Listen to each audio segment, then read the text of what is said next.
1月25日，我們需要的是彼此。嗜酒者護戒協會實際上是對每一個嚴重的嗜酒者說：如果你是說自己是個護戒協會的會員，那你就是。你能宣佈自己入會，也無人能拒絕你入會。12步驟和12個傳統第108頁。有幾年，每當我想起第3個傳統戒酒的願望是入會的唯一條件時，我覺得它對於新來的人來說真的是十分有用。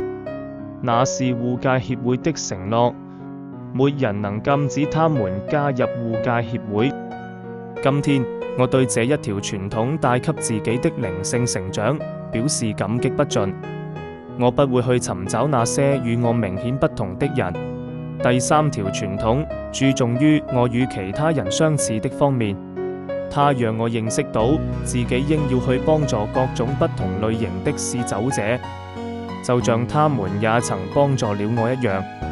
夏綠蒂一個無神論者，他教給我更高的道德和榮譽標準。克萊另一個種族的人，他教我學會忍耐。溫斯洛一個同性戀者，他給我樹立了一個真正仁慈的榜樣。梅根楊說，在會議上看到我能夠30年保持清醒，讓他想繼續回來開會。